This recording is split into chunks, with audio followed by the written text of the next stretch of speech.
যে কেউ যদি একদিনই রোজা রাখে, মানে শুধু 10 তারিখ রোজা রাখলো, তো এটা কি তার জন্য জায়েজ হবে নাকি হারাম? না কারবালা সম্পর্কে এই মুহররমের সাথে সম্পর্কটা কি? এই আশুরার জন্য আমাদের কোনো স্পেশালি ভাবে নামাজ পড়তে হবে কিনা, বা আমাদের এই আশুরার রোজার জন্য মানে আমাদেরকে আলাদাভাবে তৈরি হতে হবে কিনা? আমি বলছি যে আরবি তারিখ অনুযায়ী আমাদের 9-10 তারিখে রোজা রাখাটা উত্তম, কিন্তু ইংরেজি তারিখ হিসাবে কোন কোন তারিখে আমাদেরকে এইবারের মতো রোজা রাখতে হবে? এই বছর 2026-এ আমরা যদি 9 তারিখ এবং 10 তারিখ মহরম রোজা রাখি, তাহলে 25 তারিখ এবং 26 তারিখ আমাদেরকে রোজা রাখতে হবে, তথা 25 এবং 26 জুন। 9 তারিখ এবং 10 তারিখ পড়বে, মানে 25 তারিখ বৃহস্পতিবার, হ্যাঁ 25 তারিখ বৃহস্পতিবার এবং 26 তারিখ শুক্রবার, এই দুদিন আমাদেরকে আমাদের রোজা রাখতে হবে। এবং কেউ যদি বলে যে আমি শুক্রবার শনিবার রাখবো, সে রাখতে পারবে, তাহলে তাকে 26 তারিখ এবং 27 তারিখ রোজা রাখতে পারে, সে রাখতে হবে তাকে রোজা। আচ্ছা শেখ, আমি আরো ছোট্ট একটা প্রশ্ন করতে চাই, যে কেউ যদি একদিনই রোজা রাখে, মানে শুধু 10 তারিখ রোজা রাখলো, তো এটা কি তার জন্য জায়েজ হবে নাকি হারাম, না কেমন? অবশ্যই, যেহেতু আল্লাহ রাসূল সাল্লাল্লাহু আলাইহি সাল্লাম মদিনায় যাওয়ার পূর্বে আশুরা রোজা একটাই রেখেছেন।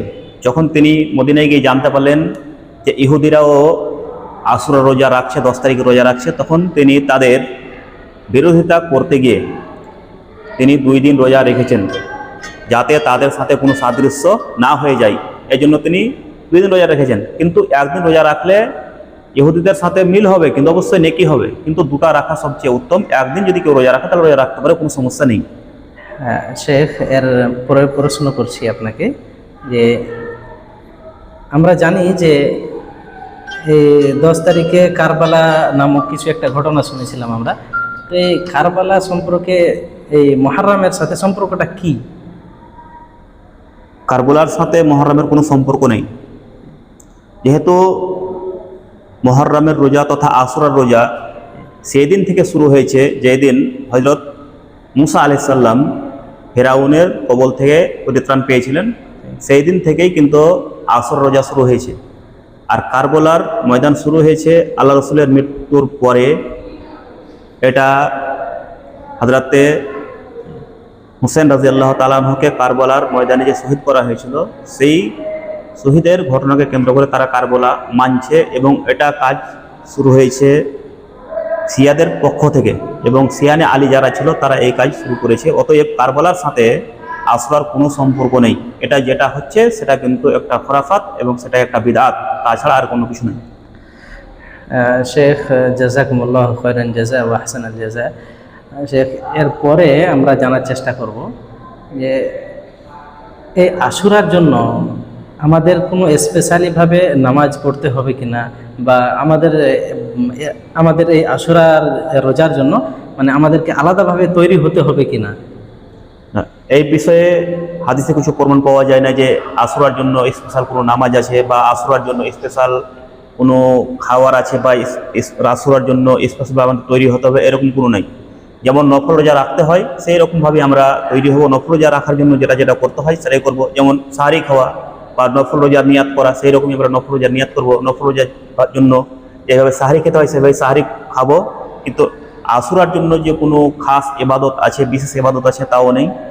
আশুরার জন্য কোনো খাস নামাজ আছে, তবুও নেই। বা আশুরার জন্য কোনো বিশেষ কাজ আছে, সেটাও নাই। এটা নফল রোজা, যেহেতু আশুরার রোজা হলো সুন্নাত এবং নফল রোজা, সেহেতু নফল রোজার ক্ষেত্রে যেটা আমাদের কাজ, সেই কাজটাই আমাদের করতে হবে। তাছাড়া বিশেষ কিছু রোজা বা বিশেষ কিছু কাজ আশুরার দিনে নেই।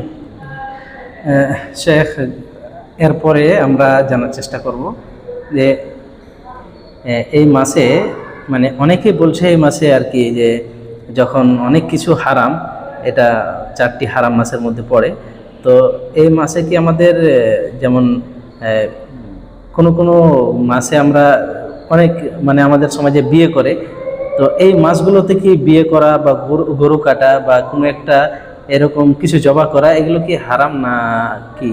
এরকম কিন্তু একটা প্রথা আমাদের মাঝে আছে। এটা যদি আমাদের সমাজে থাকে, তাহলে এটা একটা কুসংস্কার।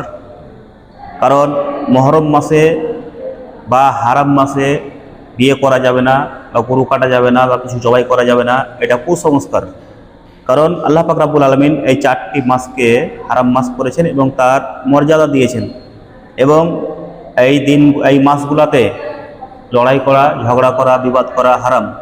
তবে একটা প্রশ্ন, যে অন্য মাসে কি তাহলে হালাল কি যায়? যে না, অন্য মাসেও হারাম, কিন্তু এই মাসগুলোতে যদি কেউ যদি ঝগড়া করে, বিবাদ করে বা লড়াই করে তাহলে, বা যুদ্ধ করে, তাহলে বেশি পাপ। এবং জামানায় জাহেলিয়াতের যুগে তারা এক অপরের মাল ছিনতাই করত এবং তারা যুদ্ধ করত, লড়াই করত, হানাহানি করত, মারামারি করত। কিন্তু এই 4টি মাসের তারা এত সম্মান করত যে এই 4টি মাসে তারা যুদ্ধ করতো না, এই 4টি মাসে তারা কারো মাল ছিনতাই করতো না, এই 4টি মাসে তারা কারোর সঙ্গে বিবাদ করতো না। ঠিক আছে, তার বোঝা যাচ্ছে যে এই মাসগুলাতে অন্য কোনো কাজ হারাম নয়, তো এই মাসগুলার সম্মানের ক্ষেত্রে এই মাসগুলাতে অন্যায়, অত্যাচার, পাপের কাজ করলে বেশি পাপ হয়, এতটাই বোঝা যায়। জি, জাযাকুমুল্লাহু খাইরান জাযা ওয়া আহসানাল জাযা, বারাকাল্লাহু ফি ইলমিক। শেখ, আমরা অনেক প্রশ্নের উত্তর আপনার কাছ থেকে জানতে পারলাম, আপনাকে ধন্যবাদ। তারপরেও আরো একটা প্রশ্ন জানতে ইচ্ছা করছে, যে যখন আমরা নিয়াত করি কোনো রোজার জন্য, তো আমাদের এই নিয়াতটাকে পূর্ণ করাটা কিন্তু ওয়াজিব, মানে আমাদের রোজাটাকে করে নেওয়া উচিত। তো এই মুহররমের যদি আমি নিয়াত করে থাকি আর করতে না পারি, তাহলে এর জন্য কি অন্য সময় করতে পারবো, নাকি গুনাহ হবে না করতে পারলে? এটা নফল রোজার জন্য নিয়াত করার পরে যদি কেউ এটা করতে না পারে, তাহলে এটা পূর্ণ করা ওয়াজিব বা জরুরি নয়।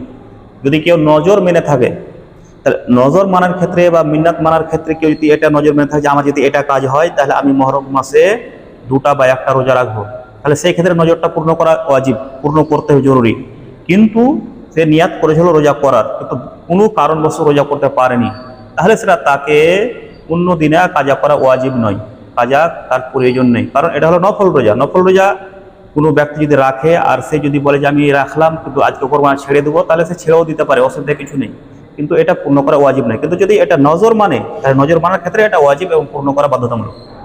সে এক প্রকার লোক প্রশ্ন করছে যে যদি আমি কোনো কারণবশত রমজান মাসের রোজা যেমন রাখছি, তো কোনো কারণবশত রাখতে পারি না, তো পরে সেটাকে আমি আদায় করে নিচ্ছি। তো আমি যদি চাই যে মুহররম মাসের রোজা রাখার ইচ্ছা আছে, কিন্তু আমি কারণবশত রাখতে পারলাম না, তো এটাকেও কি পরে আদায় করে নিতে হবে? এর ব্যাপারে হাদিস কোরআনে কোনো প্রমাণ পাওয়া যায় না যে আল্লাহ রাসূল সাল্লাল্লাহু আলাইহি ওয়াসাল্লাম বা সাহাবা ইকরাম এটাকে পূর্ণ করেছেন বা এটা কাজা করেছেন, এরকম কোনো প্রমাণ পাওয়া যায় না। এবং নফল রোজা কাজা করতে হবে এরকম কোনো প্রমাণ হাদিস পাওয়া যায়নি, আমার অন্তত এটা জানা নেই। এবং আমি যতগুলো হাদিস দেখলাম বা পড়লাম তাতে এটাই আমি বুঝতে পেরেছি যে নফল রোজার কোনো কাজা নেই। আল্লাহ রাসূল সাল্লাল্লাহু আলাইহি ওয়াসাল্লাম এবং সাহাবা ইকরাম থেকে নফল রোজা কাজা করার কোনো প্রমাণ আমি পাইনি। শেখ, আমি শেষ পর্যায়ে এসে আপনাকে একটি শেষ প্রশ্ন যেটা আপনাকে করতে চাই, যে আমরা যতটুকু আলোচনা করলাম এর সারাংশটা, আমরা এতগুলো আলোচনা শুনে কি বুঝতে পারলাম, একটু আমাদেরকে বুঝিয়ে দেবেন। আজকের আলোচনাতে আমাদের সামনে প্রস্ফুটিত হলো যে আমাদেরকে মুহররম মাসের রোজা রাখতে হবে এবং মুহররম মাসের রোজা আসরের রোজা হলো সুন্নাত, আল্লাহ রসুল এবং সাহাবায়ে কেরাম রেখেছেন, এর একটা গুরুত্ব এবং মর্যাদা আছে। এবং আল্লাহ রসুল সাল্লাল্লাহু আলাইহি ওয়াসাল্লাম যতদিন বেঁচে ছিলেন আশুরার রোজা রেখেছেন, এবং তিনি মক্কা জীবনেও রেখেছেন, মদিনা জীবনেতেও রেখেছেন।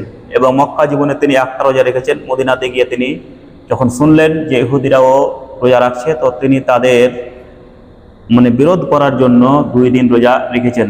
এবং আল্লাহ রসুল সাল্লাল্লাহু আলাইহি ওয়াসাল্লাম এই রোজার ফজিলত এবং গুরুত্ব বর্ণনা করতে গিয়ে বলেছেন, যদি কোনো ব্যক্তি আসরের রোজা রাখে তাহলে আমি এটা আশা করছি আল্লাহ তাআলা তার বিগত 1 বছরের গুনাহ মাফ করবেন। সুবহানাল্লাহ। বিগত 1 বছরের গুনাহ বলতে এখানে সাগিরা গুনাহকে বলা হয়েছে, ছোট পাপকে বলা হয়েছে। কিন্তু কোনো লোক যদি কাবিরা গুনাহ করে, বড় পাপ করে, তাহলে তার জন্য তওবা শর্ত, তওবার ছাড়া তার বড় গুনাহ মাফ হবে। কিন্তু আল্লাহ তাআলা এই রোজার কারণে 1 বছরের সাগিরা গুনাহ বা ছোট পাপগুলোকে ক্ষমা করে দিবেন। অতএব আমরা এটাই বুঝতে পারলাম যে মুহররম মাসে আমাদেরকে রোজা রাখতে হবে, এর গুরুত্ব দিতে হবে। এবং আরেকটি জিনিস বুঝতে পারলাম যে এই মুহররমের রোজাটা মুসা আলাইহিস সালামের যুগ থেকে শুরু হয়েছে, এটা কারবালার ময়দানের সাথে সম্পর্কযুক্ত নয়। আমাদের মাঝে অনেক মানুষ এটা ভাবে যে ভুল ধারণা আছে বা কুসংস্কার আছে যে এটা কারবালার সাথে সংযুক্ত, কিন্তু কারবালার সাথে এর কোনো সম্পর্ক নেই। যেহেতু কারবালার ময়দান, হযরত হুসেন যেদিন কারবালার ময়দানে শহীদ হন তখন থেকে শুরু হয়েছে কারবালা। এবং আল্লাহ রসুল সাল্লাহ সাল্লাম এবং সাহাবা একরাম তার আগে রোজা রেখেছেন এবং ইহুদিরাও তার আগে রোজা রেখেছে।